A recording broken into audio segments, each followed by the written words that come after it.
আসসালামু আলাইকুম রহমতুল্লাহ বারাকাতুহু। পরম করুণাময় আল্লাহর নামে শুরু করছি, যিনি আমাদেরকে সৃষ্টি করেছেন। Voice of Abdullah official channel থেকে আবদুল্লাহ বলতেছি। পৃথিবীর যেখান থেকে আমার চ্যানেলে যুক্ত হয়েছেন সবাইকে স্বাগত। বাংলাদেশের একজন উপদেষ্টা হচ্ছেন মাহফুজ আলম। এই মাহফুজ আলম যে কাণ্ড করেছেন সেটি কিন্তু অত্যন্ত দুঃখজনক। তিনি 16 ডিসেম্বর কেন্দ্র করে এবং তিনি গতকাল যেভাবে একটি ফেসবুক ভেরিফাইড পেজে তিনি যেভাবে একটি পোস্ট করেছিলেন, তিনি 2 ঘন্টা পরে তা ডিলিট করে দিয়েছেন।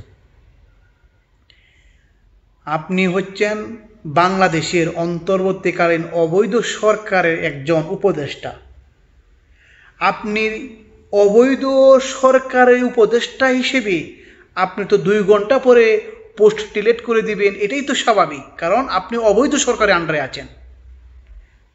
মাহফুজ আলম যেভাবে তিনি বিতর্কিত হচ্ছেন সেটি কিন্তু অত্যন্ত দুঃখজনক এবং লজ্জাজনক।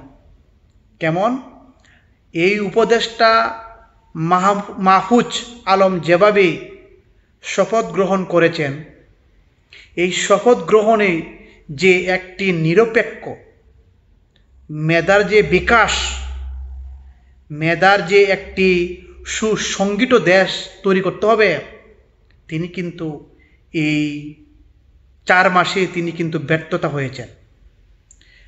তাকে যদি বলা হয় মাস্টার মাইন্ড, তাকে আমি বলবো তিনি হচ্ছেন নন মাস্টার মাইন্ড। তিনি হচ্ছেন একজন অরাজকতা, বিশৃঙ্খলা, জঙ্গি তৎপরতা, বিদ্রোহ ঘটিয়ে দেশকে আজ গণ অভ্যুত্থানে রূপান্তর করেছেন এই মাহফুজ আলম। এই মাহফুজ আলম যেভাবে তিনি কর্মকাণ্ড করতেছেন, আমার মনে হচ্ছে তাকে এই উপদেষ্টা হিসেবে তাকে সরানো উচিত। তাকে অবশ্যই সরাই দিতে হবে। আপনি যেভাবে এই ফেসবুক ভেরিফাইডে পাকিস্তান, ইন্ডিয়া, বাংলাদেশ, ভারত, বাংলাদেশ, পাকিস্তানকে নিয়ে তিনি যেভাবে একটি সমালোচনা করেছেন, সেটি কিন্তু উপদেষ্টা হিসেবে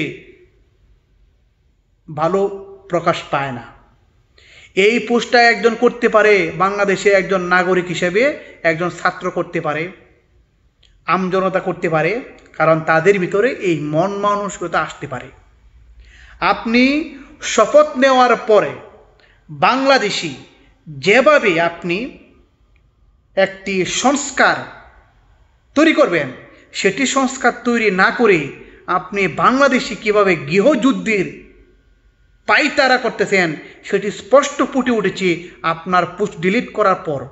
কিন্তু এতক্ষণে এই 2 ঘন্টায় কিন্তু বাংলাদেশের প্রত্যেকটি মানুষ কিন্তু জেনে ফেলেছে আপনার কুচরিত্রের লক্ষণ, এবং পৃথিবীর যে সমস্ত জায়গায় বাঙালি মানুষ রয়েছে তারা কিন্তু আপনার এই স্ক্রিনশট নিয়ে নিয়েছে। আপনি একজন উপদেষ্টা হিসেবে আপনি এই সমস্ত কথা কিন্তু বলতে পারেন না। তাই বাংলাদেশের মানুষের যে আকুল আবেদন, এই বাঙালি জাতি হিসেবে যে নিকৃষ্টতম আপনি মাস্টার মাইন্ড হিসেবে পরিচিত হয়েছেন, আমার মনে হচ্ছে আপনি একজন নন মাস্টার মাইন্ড হিসেবে আখ্যায়িত হচ্ছেন। এই 4 মাসে যে সমস্ত আপনি করেছেন সেটি কিন্তু বাংলার জমিনে আপনার বিচার হবে।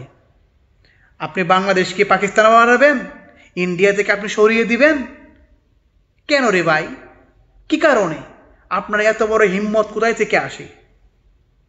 আপনারা কিন্তু পালানোর রাস্তা খুঁজে পাবেন না। বাংলাদেশের মানুষ আপনাদেরকে পালানোর রাস্তা দিবে না। হুঁশিয়ার হয়ে যান মাহফুজ আলম। আপনি যেভাবে কুকর্ম করে দেশকে অরাজকতা, গৃহযুদ্ধের একটি রূপ তৈরি করছেন, তার বিচার কিন্তু এই বাংলার জমিনে হবে, ইনশাল্লাহ হবে। 18 কোটি মানুষ অপেক্ষায় আছি কবে বাংলাদেশে শেখ হাসিনা আসবে, দেশকে আবার সুন্দর রোল মডেল তৈরি করবে। তারই ধারাবাহিকতায় আমি আজ আপনাদের মাঝ থেকে বিদায় নিচ্ছি। দেখা হবে পরে কোনো ভিডিওতে ইনশাল্লাহ।